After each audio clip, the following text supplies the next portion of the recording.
The function of the artist is to provide what life does not.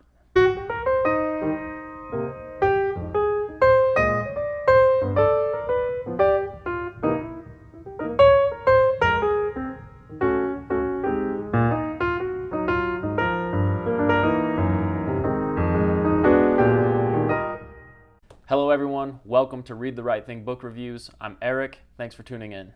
This is the 8th book by popular American author Tom Robbins. Robbins was called the most dangerous author in the world by an Italian critic. Villa Incognito is a novel overflowing with plot, characters, and many philosophical detours. It's a playful little novel full of dirty jokes with contemplations on government, religion, and life in general. Robbins has a style that often combines sex, philosophy, religion, current events, and more into an outlandish narrative. Robbins had a knack for words at a very young age. In an interview, he talks about how he grew up talking, writing, and reading at a very young age. He decided quite young, actually, he wanted to surprise, enlighten, and entertain himself and others through the telling of original stories. In his novel Roadside Attraction, he writes that the function of the artist is to provide what life does not. Although he had these goals and ambitions as a young child to enlighten and inspire through the telling of stories, he didn't become an author until much later in life. If you have the time and are interested in Tom Robbins, I'll link to this interview in the description and you should definitely check it out. Now, this book was recommended to me by a local bookseller, and he did mention, for reading Robbins for the first time, this is probably the wrong book to start out with. But his inventory, it's a small shop, so his inventory isn't huge. This is just what he had. And after reading this book, I can kind of see why that bookseller was hesitant to recommend this as the first Tom Robbins book. It's hard to describe what this book is about in a few sentences without it sounding boring or just too complicated. Someone asked me what I was reading in a coffee shop, and I honestly just froze up and I didn't even know what to say. I didn't know how to summarize it, or I didn't know how to make it sound interesting.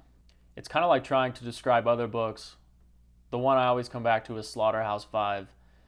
I try to describe it, but I can always tell the person gets an idea that is not what the book is. Villa Incognito contains funny ideas, but the story seems rushed and it takes on a lot, maybe more than it can handle. There are several different characters and storylines, but I didn't really care about any of them. I can't help but think the book would have been more enjoyable had it contained fewer characters and plot lines. As soon as you kind of get to know someone, boom, you're over here to the next character. I don't know if I was in the right headspace or mood for this type of story or what, but I came away somewhat underwhelmed. And not necessarily with the writing. Tom Robbins is clearly a talented writer. I just don't think this particular novel and story was the right thing for me. Part 1 is all about a figure in Japanese folklore called a tanuki, which is a raccoon badger-like creature. In the very first sentence, a tanuki falls from the sky using his huge scrotum as a parachute. The book is riddled with synonyms and stand-in phrases for scrotums. Robbins really expanded all of his literary power to describe the tanuki scrotum. And it's funny at moments, kind of annoying later on. This particular tanuki who parachutes from the sky is known as the tanuki. He doesn't really have a name, he's kind of this godlike figure, so he just goes by Tanuki. Tanuki has the ability to shapeshift, and he wanders around this farm town drinking sake and copulating with local farm girls. He's a little devious and a smart creature. This part of the book was interesting, but I grew tired of the story, and it was a little too fantastical for my taste. In part 2, we are introduced to the other characters who are more major to the story. 3 American MIAs choose to remain missing in Laos and produce opium. Robbins uses this plot line to deliver thoughts on government overreach and the rights of people to use certain drugs. And there are other characters as well. This book jumps all over the world. 2 sisters named Prue and Betsy, who reside in Seattle, are related to one of the MIAs named Dern. The plot with Prue and Bootsy was probably my least favorite of them all, and I found it distracting to the rest of the book. Their brother Dern is arrested and shows up in the news as this missing MIA, and that kind of sets this whole book in motion. Along with these characters, there are these 3 Vietnamese women who each share a distinctive trait. It's a strange trait. It's a chrysanthemum seed at the roof of their mouth. This seed on the roof of their mouths signifies that they're the offspring of the bestial relationship between Tanuki and the farm girl. Only the 3 women don't know this in the story. This book is told through the postmodern device of the fragmented narrative, meaning it jumps across place and time.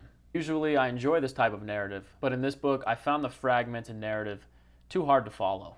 And all the characters, especially the 3 MIAs and the 2 Seattleite women, all seem to be the same type of character. Kind of oddball philosophers with vocal ideas about American society, relationships, and government overreach. This is one of those books where the second half captured my attention way more than the first half. But by then, I feel like I'd already missed too much, and I wasn't exactly sure what was going on. I think this book could possibly warrant a reread, but I think I'd rather just have a go at a different Robbins novel. I almost put this book down a few times, but I decided to press on, and I probably should have stopped and reread certain parts to really get the entire picture. It wasn't my favorite, but I'm glad I pressed on and finished this book just for Robinson's philosophical digressions alone.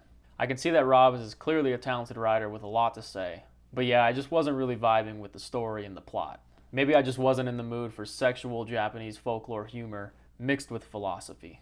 I think this book is probably best served to fans of the author. So I agree with the local bookseller, it probably wasn't the best place to start, but then again it did pique my interest in the author, which he did say was the whole point.